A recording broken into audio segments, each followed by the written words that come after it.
네, 오늘 호세아서 7장에서 10장을 보려고 해요. 호세아서 7장에서 10장. 호세아서는 이제 1, 2, 3장 이후로 이제 상당히 좀 비슷한 이제 맥락으로 흘러갑니다.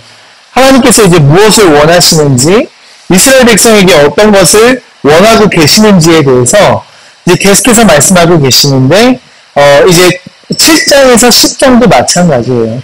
7장에서 10장 쭉 볼 텐데, 다 보면 또, 우리 또 너무 길잖아요. 그래서 7장 8절에서 16장까지 쭉 보도록 하겠습니다.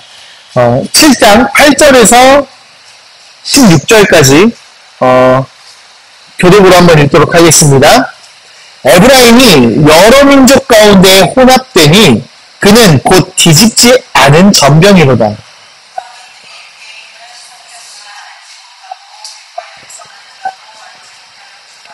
이스라엘의 교만은 그 얼굴에 드러난다니 그들이 이 모든 일을 당하여도 그들의 하나님 여호와께로 돌아오지 아니하며 구하지 아니하도다.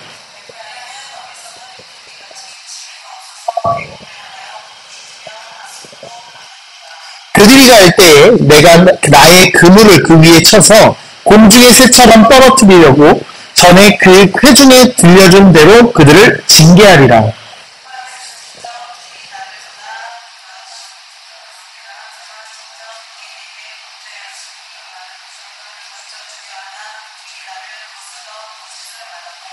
성심으로 나를 부르지 아니하였으며 오직 침상에서 슬피 부르짖으며 곡식과 새 포도주로 말미암아 모이며 나를 거역하는도다.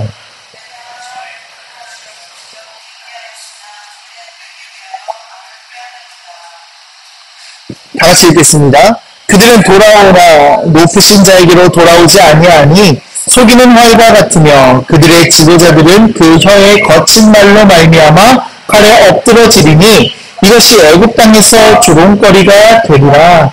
아멘. 네, 7장 앞절들은요, 제가 지난 시간에 얘기했듯이 또 하나님께서 무엇을 원하시는지, 그들에게 무엇을 원하시는지에 또 쭉 나오게 되고, 8절부터 또 이들이 어떤 범죄를 저질렀는지, 그리고 그 결과가 어떠한지를 쭉 말씀하고 계십니다. 하나님의 관점으로 이스라엘의 죄를 말하고 있는 것이죠. 에브라임이죠. 에브라임이라고 표현이 되어 있죠. 에브라임, 즉 이스라엘이 하나님께로 향하지 않았기 때문에 하나님께서 그들을 심판하시는 것이다. 내가 너희를 심판하는 것은 너희의 얼굴이 나를 향한 것이 아니라 다른 나라, 또 우상에게 향해 있고 또 사람에게 향해 있다. 그러므로 내가 너희를 심판하겠다라고 말씀하고 계시는 겁니다. 8절에서 9절에 이제 상징적으로 둘러모산 비참한 상황을 얘기하고 있죠. 에브라임이 여러 민족 가운데 혼합되었다. 즉 하나님의 백성들이 아니라 혼합이 되었다. 혼합이 된 것을 하나님께서 가장 경계하셨던 것은 이스라엘 백성이 출애굽을 해서 그 땅에 들어갈 때 그 민족들을 다 멸하라고 하셨죠. 그러면 왜 멸하라고 하셨느냐? 그 땅에는 우상을 숭배하고 있는 자들이 있었기 때문이에요. 하나님께서는 이스라엘 백성이 우상을 숭배하지 않게 하기 위해서 그 땅에 있는 민족들 다 멸하라 하셨지만 지금에 와서 에브라임, 즉 이스라엘은 여러 민족 가운데 혼합이 되어버렸습니다. 즉 하나님을 떠났고 우상을 숭배하게 된 이스라엘의 모습을 보게 됐고 곧 그들은 뒤집지 않은 전병이다. 자, 하이나 빵을 구워 오븐이 아니라 프라이팬에 구워 뒤집지 않고 계속 두면 어떻게 될까? 타지. 그리고 반대쪽은 익지 않겠지. 이것이 지금 이스라엘 모습이다라고 말하고 있는 것입니다. 양면이 같아야 되는데 양면이 같지가 않아요. 한쪽은 시커먼 성내가 들어가 있고 한쪽은 하나님을 경외한다, 하나님을 찬양한다, 내가 여기서 하나님을 만나겠다 라고 말하고 있는 양면을 지금 이스라엘이 보이고 있는 것입니다.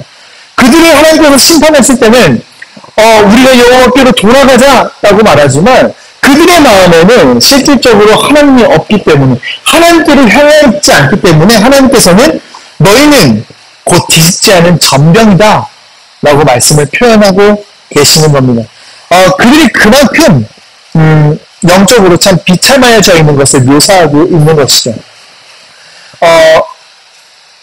이스라엘의 지금 어리석은 또한 비둘기로 또한 표현하고 계시는데, 어리석은 비둘기는, 우리가 비둘기는요, 신랑과 결혼을 하게 되면은 한 쌍만 계속해서 살아갑니다. 웬만한 동물들은 권력에 의해서 남편이 바뀌기도 하죠. 그러나 비둘기는 평생을 살면서 한 남편만 바라보는 동물이에요. 그 비둘기, 근데 어리석은 비둘기는 무엇이냐? 내 신랑을 떠난 비둘기를 얘기하고 있는 거예요. 하나님을 떠난 비둘기, 하나님을 떠난 신부를 향해서 하나님께서는 어리석은 비둘기다. 너희는 어리석은 비둘기와 같다. 큰 잘못을 저질렀다. 너희는 하나님을 알려고 하지 않는다. 너희의 남편을 알려고 하지 않는다. 하나님께로 너희의 고개를 돌리지 않고 있다. 이 세상의 통치자는 하나님이신데 너희는 그 통치자 하나님을 바라보는 것이 아니라 사람을 향하여 있고 우상을 향하여 있다. 너희가 하나님을 찾아야 되는데 하나님을 찾는 것이 아니라 권력인 아세르를 찾고 있고, 또한 너희가 하나님을 찾아야 되는데 바알신을 찾고 있다. 너희는 어리석은 비둘기이다. 그렇기 때문에 너희는 그물에 걸리게 된 것이다. 이 그물에 걸리게 된 것, 하나님께서 그들을 심판하시겠다라고 말씀하고 있는 것입니다. 13절에 또 화 있을진저 그들이 나를 떠나 그릇 같습니다. 이것이 이유입니다.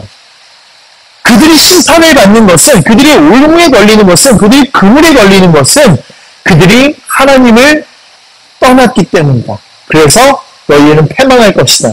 너희의 그 죄로 인하여서 심판받게 될 것이다 라는 것을 하나님께서는 이스라엘을 향하여서 말씀하고 계시는 겁니다. 이스라엘은 스스로 심판을 야기하는 것이죠. 야기했다. 하나야, 너 야기했다라는 말이 뭔 뜻인지 알아? 모르지. 스스로 불러온 거야. 스스로 내가 죄를, 엄마가 하지 말라 그랬어. 엄마가 이거 하지 마. 라고 했는데, 엄마 앞에서 그거 해. 그게 야기한 거야. 하이나, 엄마가 게임하지 말라 그랬는데, 엄마 앞에서 게임을 해. 이게 심판을 야기한 거야. 이스라엘 스스로 심판을 야기했다는 것을 말씀하고 있는 것입니다. 자기들을 도우실 분, 이스라엘을 그 어려움 속에서 구원하시고, 또한 각 나라, 그 옆에 있는 강대국으로 인하여서 구원하실 분이 하나님이심을 그들이 알고 있음에도 불구하고 그들은 하나님을 찾지 않은 것에 대해서 하나님께서는 그들을 나를 대신한 것이다. 너희를 도울 뿐, 너희를 지킬 뿐이 나인데 너희는 그것을 떠난 것이다 라고 말씀하고 있는 것입니다. 이스라엘 백성은 오로지 하나님만 구하고 살아야 되는 백성이에요. 이스라엘 백성은 어떠한 순간에도, 어려운 순간에도 그들의 얼굴은 하나님께로 향하여 있어야 되는 백성이에요. 그러나 이스라엘 백성이 하나님을 떠난 것입니다. 이스라엘 백성이 하나님을 떠났을 때 하나님께서는 그들을 심판하겠다 라고 말하고 있죠. 또 여기서 보면 16절에 보면 그들은 돌아오나 높으신 자에게로 돌아오지 아니하니 속이는 활과 같으며 그들의 지도자들은 그의 혀에 거친 말로 말미암아 칼에 엎드러지니 이것이 애굽 땅에서 조롱거리가 되리라. 이 속이는 활은 이제 새 번역을 보게 되는 느슨한 활이라고 번역되어 있습니다. 느슨한 활. 자, 느슨한 활을 아무리 당겨도 앞으로 이 화살은 나가지 않습니다. 화살은 팽팽해야 됩니다. 어떻게 팽팽해야 되느냐? 이스라엘 백성은 하나님께로 팽팽하게 있어야 된다는 거예요. 하나님께로 팽팽한 그 활을 겨눠서 나가야 되는 거예요. 감리한 목사님이 하시는 말씀 중에 죄에 대한 관여를 얘기하실 때가 있어요. 죄에 대한 관여. 이 관여를 맞추기 위해서는 팽팽한 활이 필요합니다. 팽팽한 활을 당겨서 정확한 위치로 정확하게 쏴야 돼요. 이게 벗어나게 되면은 무조건 그것은 죄인 것이죠. 아무리 팽팽한 활을 갖고 있어도 내가 관업을 정확하게 맞추지 않는 것은 그건 죄라는 것이에요. 그런데도 불구하고 느슨한 활은 어떠할까요? 느슨한 활은 아예 쏠 수조차가 없어요. 정확한 관역을 맞출 수조차 없는 것이 느슨한 활입니다. 느슨한 활, 여러분 혹시 궁금하면은 느슨하게 활을 만들어서 한번 쏴봐요. 그게 나가나 안 나가나. 지금 이스라엘이 느슨한 활이다. 그것을 속이는 활이야 라고 말하고 있는 것입니다. 제때 기능을 하지 못하는 것, 하나님을 향하지 못하는 것, 이것이 관역은 절대 맞출 수 없는 활, 느슨한 활이다. 너희가 그만큼 나를 배반한 것이다. 나를 떠난 것이다. 너희의 느슨한 활이 된 것은 너희가 나를 알려고 하지 않는 것이고 나를 떠나는 것이기 때문이다. 그렇기 때문에 너희는 심판을 받는 것이다 라고 말하고 있는 것이에요. 8장으로 넘어가도록 하겠습니다. 8장은 1절과 8, 9, 10절만 읽도록 하겠습니다. 1절부터 먼저 읽을게요. 제가 먼저 읽도록 하겠습니다. 나팔을 내 입에 댈지어다. 원수가 독수리처럼 여호와의 집에 덮치리니 이는 그들이 내 언약을 어기며 내 율법을 범함이로다. 8절 읽어주세요.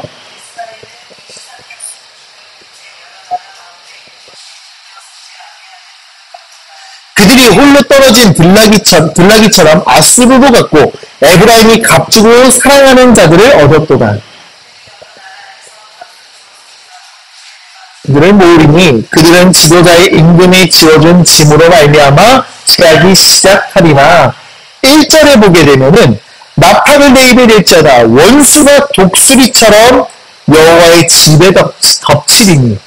이건 여호와를 덮친다는 것이 아니라 여호와의 집, 즉 이스라엘 백성을 덮칠 것이다. 원수들이 하나님을 떠난 백성들이 그들이 얻게 되는 결과입니다.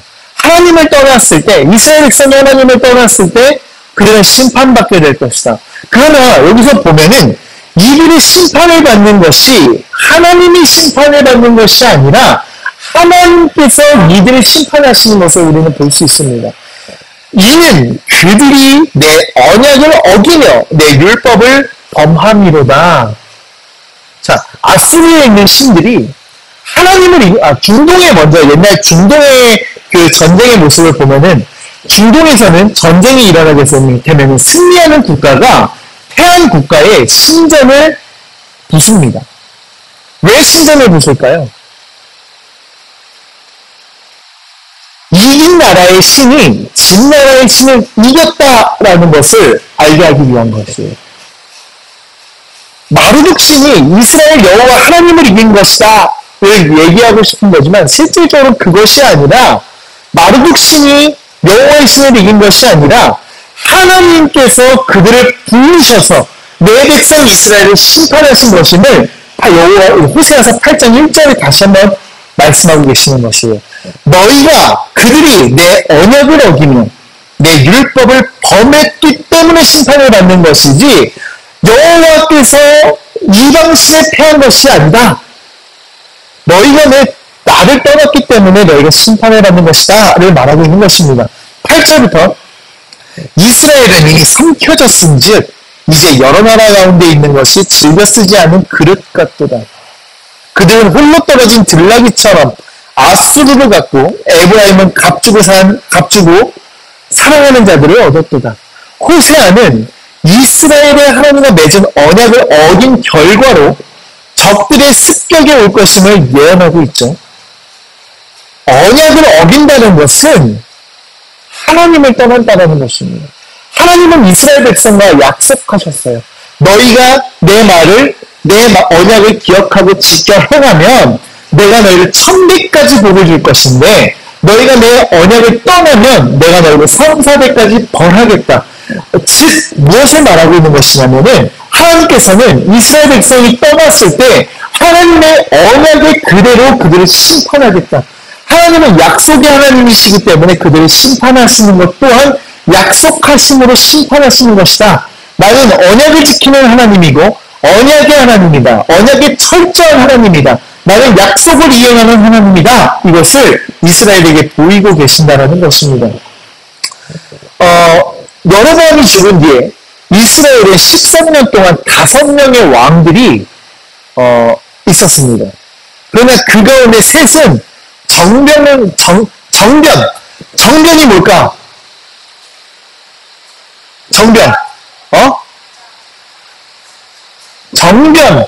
왕이 있는데 정변이 일어나서 왕이 바뀌었어. 구테타야. 그렇지. 쿠데타야. 쿠데타가 일어나서 3명이 바뀌어버립니다. 이게 북왕국 이스라엘의 모습이에요. 여로보암 1세는 자기가 다윗 왕과의 관계를 끊은 뒤에 베델에 맞는 왕립 성소, 송아지와 그리고 본디는 황소상을 또 세우게 되죠. 그게 어디 있죠? 어디 있었죠? 북이스라엘에서 이제 떨어져 나온 다음에 어디다 성소를 지었죠? 제가 지난 시간에도 얘기했습니다. 베델과 텔단에다 지었죠. 그만큼 우상을 숭배한 겁니다. 하나님께서 하라고 한 것이 아니라 사람에 의해서 사람이 원해서 세운 것. 그리고 거기에는 제사장들도 하나님의 제사장이 아니라 사람의 제사장을 세움으로 하나님을 떠난 것. 이 모든 것을 하나님께서 심판할 것입니다. 심판하겠다. 이것을 호세아는 또 말하고 있는 것이에요. 그들이 10절에 그들이 여러 나라에 값을 주었을지라도 이제 내가 그들을 모르면 그들은 지도자의 임금이 지어준 짐으로 말미암아 쇠하기 시작하리라. 하나님께서 너희가 어떠한 액션을 취할지라도 어떠한 모습이 있을지라도 너희는 너희의 모습대로 내가 너에게 지어준 짐 그대로 쇠하기 시작할 것이다. 내가 너희와 약속한 그대로 너희가 쇠하기 시작할 것이다. 너희가 심판을 받게 될 것이다. 를 말하고 있어요. 14절을 제가 한번 읽어볼게요. 이스라엘은 자기를 지으신 일을 잊어버렸고 왕궁들을 세웠으며 유다는 견고한 성읍을 많이 쌓았으나 내가 그 성읍에 불을 보내어 그 성들을 삼키게 하리라. 그들이 어떤 액션을 취해도 하나님을 잊어버린 백성 이스라엘은 심판받게 되어 있다. 이거를 말씀하고 있는 것입니다. 9장으로 넘어가도록 하겠습니다. 9장은 10절만 읽도록 하겠습니다. 10절. 옛적에 내가 이스라엘을 만나기를 광야에서 포도를 만남같이 하였으며 너희 조상들을 돌보기를 무화과 나무에서 처음 맺힌 첫 열매를 돌봄같이 하였거늘 그들이 바알보올에 가서 부끄러운 우상에게 몸을 들이므로 저희가 사랑하는 우상같이 가증하여 졌도다. 이들의 죄의 모습입니다. 하나님께서는 어떤 하나님이시냐? 하나님께서는 이스라엘을 만나기를 광야에서 포도를 만남같이 우리가 이제 시온이와 제가 내일 포도를 만나러 갑니다. 포도를 아주 조심스럽게 따고 포도를 만나러 가죠. 포도를 만남같이 하였으며 너희 조상들을 보기를 무화과 나무에서 처음 익은 열매를 봄같이 하였거늘 여기서 말하는 포도와 무화과 나무는 무엇을 상징하고 있느냐? 첫사랑을 이야기하고 있습니다. 첫사랑. 하나님께서 이스라엘 백성을 대하기를 첫사랑 만나기를 내가 정말 사랑하는 여인을 만난 것처럼 만났으나 너희가 바알보올에 가서 부끄러운 우상에게 몸을 들였다. 너희가 나를 떠났다. 내가 너희를 사랑했지만 내가 너희를 너무나 사랑하는 여인처럼 되었지만 너희가 그것을 배반하고 나를 떠났다. 자, 우리 호세아서 1장부터 3장을 다시 한번 상기해 봅시다.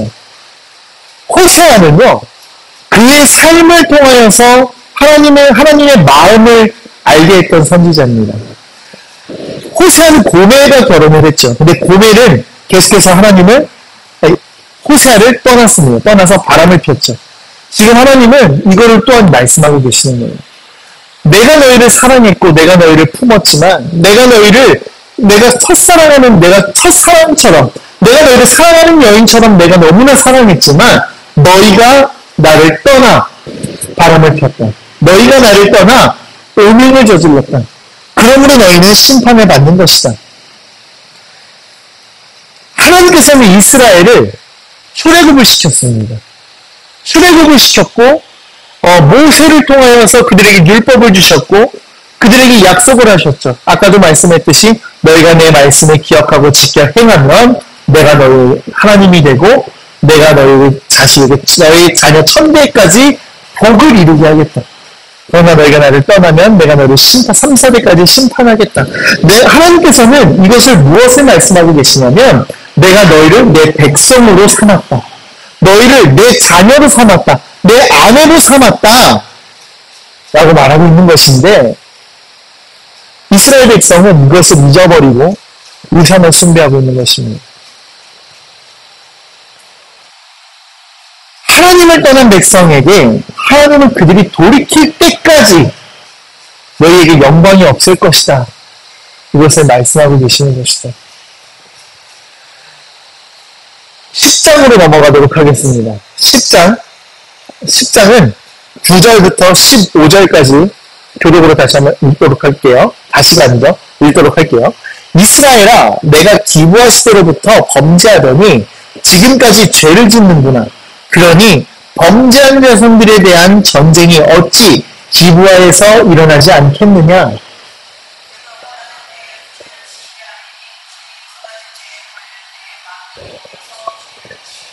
에브라임은 마치 길들인 암소 같아서 곡식 밟기를 좋아하나 내가 그의 아름다운 목에 멍에를 메우고 에브라임 위에 사람을 태우리니 유다가 밭을 갈고 야곱이 흙덩이를 깨트리리라.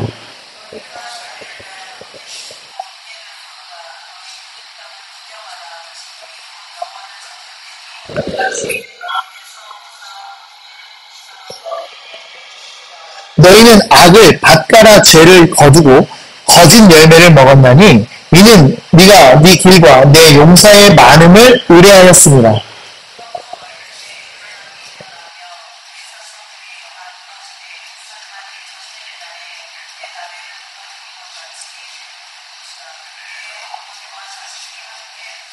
다 같이 읽을게요. 너희의 큰 악으로 말미암아 배들이 이같이 너희에게 행하리니 이스라엘 왕이 세력의 정령 망하리라. 아멘. 9절 10절을 보게 되면 호세아는 다시 곧바로 하나님의 대언자로서 다시 또 얘기를 하죠. 기브아 시대는 이제 사사기 19장 22에서 30절에 나와 있는 시대가 기브아 시대입니다. 기브아 시대 때는 이제 범죄 그 행위, 기브아 사람들이 전쟁으로 벌받았듯이 이제 이스라엘 너희도 곧 전쟁이 닥칠 것이다. 그 두 가지 죄는 이제 갑절의 죄라고 볼 수 있어요. 그러니까 두 가지 죄가 두 개의 죄가 아니라 갑절의 죄를 너희가 받게 될 것이다. 하나님을 떠난 너희가 받게 될 죄는, 벌은 갑절의 죄를 받게 될 것이다. 여기서 이제 두 가지가 히브리어가 이제 쉐나임입니다. 쉐나임. 두 배의 한 쌍 이중 이렇게 뜻을 갖고 있죠. 그래서 두 배의 죄를 너희가 받게 될 것이니 이전의 죄와 지금의 죄가 계속해서 되풀이되고 있기 때문에 너희는 두 배의 죄를 받게 될 것이다. 를 볼 수 있습니다. 이스라엘, 에브라임은 처음 그 광야 시대에 길들여진 암송아지처럼 곡식 밟는 단순한 일을 했죠. 타작마다. 그들이 단순한 일은 무엇이었을까요? 일 말고 그들이 해야 되는 단순한 일은 하나님을 섬기는 것입니다. 하나님을 경외하는 것이고 하나님을 예배해야 되는 것을 그들이 하고 있지만 그들이 그렇지 않았어요. 그들이 그것을 떠나서 하나님을 경외하지 않았다는 것입니다. 우리가 이 말씀을 쭉 읽으면서 이게 그 당시의 일이다. 이게 호세아 시대 때에 그때 북왕국 이스라엘이 무너졌던 그 시대 때의 일이다. 라고만 볼 수가 없습니다. 하나님의 말씀은 영원하죠. 올람이죠. 올람이라는 뜻은 뭐냐면 시공간과 물질적, 우주적 모든 것이 영원한 것을 말하고 있습니다. 지금도 이러한 역사는 되풀이되고 있고 마지막 때는 또한 이러한 역사들이 되풀이될 것이에요. 뭐냐? 이스라엘은 또한 하나님이 또한 저버리게 될 것이고 하나님께서는 그들을 또한 심판하실 것입니다. 우리는 이 땅에 서서 해야 될 일이 무엇이냐? 그것을 선포해야 되는 자들입니다. 우리는 성벽의 파수꾼으로 부름받은 자들이죠. 성벽의 파수꾼들은 뭘 하는 자들이냐? 이 땅에 서서 언약을 그들에게 알게 하는 자들입니다. 하나님의 약속을 그들에게 알게 하는 자들이 파수꾼들입니다. 왕의 오심을 바라보며 그 성 밖과 성 안을 바라보며 그들의 정세를 바라보며 그들의 죄를 고발하고 예수 그리스도, 즉 왕의 오심을 그들에게 선포하는 자들, 하나님의 약속의 이행이 될 수 있도록 약속의 이행이 성취됨을 그들에게 선포하는 자들이죠. 우리는 그런 위치에 서 있는 파수꾼들입니다. 예수 그리스도께서 오심을 바라보는 것이 그냥 내가 이 땅에 서서 내 주님을 바라보고 주님 오세요 오세요가 아니라 하나님의 언약에 의해서 그들이 다시 돌이키기를 우리는 선포해야 된다는 것이에요. 이스라엘이, 유대인들이 하나님께로 돌아오기를, 다시 하나님을 떠나 있던 그들이 하나님께로 돌아오기를. 지금 많은 유대인들, 하시님들도 마찬가지죠. 그들이 성경을 더 많이 읽나요? 그렇지 않죠. 그들이 하나님의 율법만을 살아내나요? 그렇지 않죠. 그들이 만들어낸 율법들을 살아내고 있고요. 그들은 어떻게 보면은, 물론, 유대인들 중에서도 정말, 이렇게 얘기하면 좀 놀라게 될 수도 있지만, 정말 하나님 예수님을 기다리는 유대인도 있을 것이고, 또 그리고 정말 하시는 중에서도 돌이킬 마음이 있는 자들이 있을 수도 있어요. 물론 논란이 될 수 있는 말입니다. 알고 있죠. 그럼에도 불구하고 하나님께서는 그들에게 그러한 말씀을 정말 사모하는, 진짜 하나님의 토라만을 사랑하는, 하나님의 그 구약에 있는 모든 말씀을 사랑하는 유대인들도 있을 수 있죠. 그렇지만 지금 많은 유대인들은요, 하나님의 말씀보다는 그들이 만들어낸 탈무드를 더 사랑하고 있고요. 그들이 만들어낸 또 하나의 율법을 더 사랑하며 그것을 위해서 기도하는 자들이 너무 많다는 거예요. 우리는 그들을 위해서 선포해야 됩니다. 예수께로 돌이키기를, 참된 하나님의 말씀으로 돌이키기를, 그리고 하나님께서 너희와 이러한 약속을 했다. 그러므로 너희는 돌이켜라. 이거를 말할 수 있는 그런 자들로 우리는 서야 된다는 것입니다. 그렇다고 해서 우리가 막 유대인들을 막 찾아 나서가지고 예수 믿어라가 아니라 우리는 이 땅에 서서 그것을 선포하는 자들, 즉 파수꾼으로서 서야 된다는 것이죠. 11절부터 15절에 보면은 에브라임은 마치 길들인 암소 같아서 곡식 빨기를 좋아하나 내가 그의 아름다운 목에 멍에를 메우고 에브라임 위에 사람을 태우니 유다가 밭을 갈고 야곱의 흙덩이를 깨트리리라. 너희가 자기를 위하여 공의를 심고 인애를 거두라. 너희 묵은 땅을 지경하라. 지금이 곧 여호와를 찾을 때니 마침내 여호와께서 오사 공의를 비처럼 너희에게 내리시리라. 이것을 지금도 우리는 선포해야 된다는 것입니다. 여호와께서 다시 오실 것이다. 여호와께서 오실 것이다. 너희의 밭을 갈아라. 너희의 목에 멍에를 메워라. 멍에가 뭔지 아니? 멍에 뭔지 알아? 뭐야? 그렇지.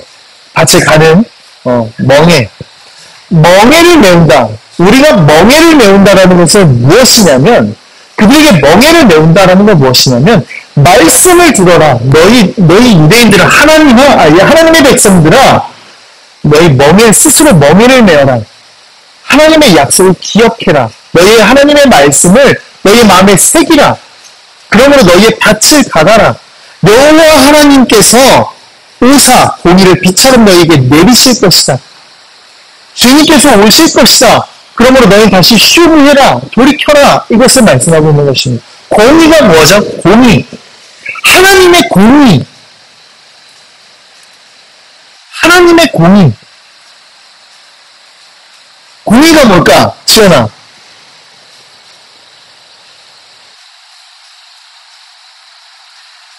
공의로 심판하신다. 라고 말씀하시잖아요. 그치? 공의는 말씀이야. 공의는 하나님의 참된 진리이고 하나님의 율법이고 약속이야. 그것만이 의로운 거야. 그것만이 의로운 겁니다. 그것만이 완전한 것이고 참된 진리인 것입니다. 그 진리로 통하여서 너희에게 심판하시겠다. 말씀을 통하여서 너희를 심판하시겠다라고 말씀하고 계신다라는 것입니다. 너희의 악의 밭을 갈아라. 죄를 거두어라. 거짓 열매를 먹지 말아라. 계속 호세아는 이스라엘에게 너희 있는 그 자리에서 떠나 하나님을 찾아라. 하나님께로 돌이켜라. 이거를 말하고 있는 것입니다.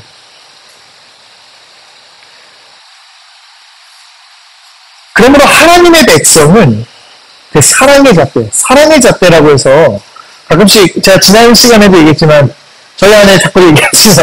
저희 안에는 사랑의 하나님은 언제나 나를 내가 어떠한 죄를 저질러도 용서하실 거야. 그 사랑의 잣대가 아니라 그 사랑의 잣대는 공의로 심판하시는 것.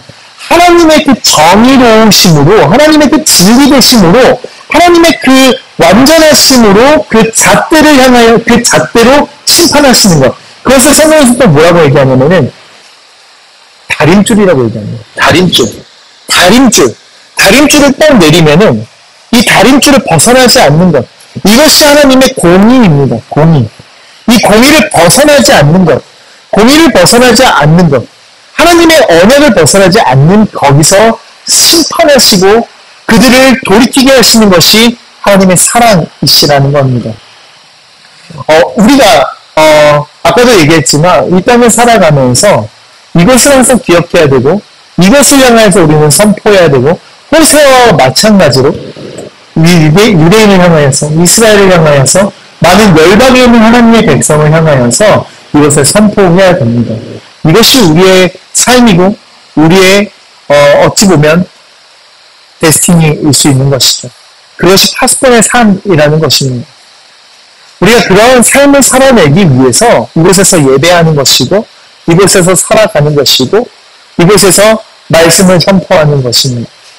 우리가 호세아처럼 살기를 원합니다. 호세아처럼 산다고 해가지고 정말 잘못된 여인을 취하라는 그런 것이 아니라 호세아처럼 기도하고 이스라엘 백성이 하나님께로 돌이킬 수 있도록 기도하고 호세아처럼 이스라엘 백성의 그 죄를 위하여 기도하고 그들이 슈브할 수 있도록 기도하는 그러한 삶을 살아내기를 간절히 축원합니다. 기도하고 마무리하도록 하겠습니다. 주님 감사합니다. 우리가 또한 호세아처럼 당신의 언약을 당신의 백성에게 선포하는 자들로 서기를 원합니다. 그런 파수꾼으로 서기를 원합니다. 그런 파수꾼의 삶을 살기를 원합니다. 당신의 말씀을 기억하고 당신의 말씀을 지키고 당신의 말씀을 행하며 그것을 선포하는 자들로 서기를 원합니다. 우리의 삶을 주님께서 주장하여 주시고 또한 우리가 그 말씀을 선포할 때 듣는 자와 또 그리고 이 땅에 있는 모든 자들이 당신께로 슈브할 수 있도록 당신께로 돌이킬 수 있도록 주님께서 또한 역사하여 주옵소서. 감사합니다. 살아계신 예수와 이름으로 기도드립니다. 아멘.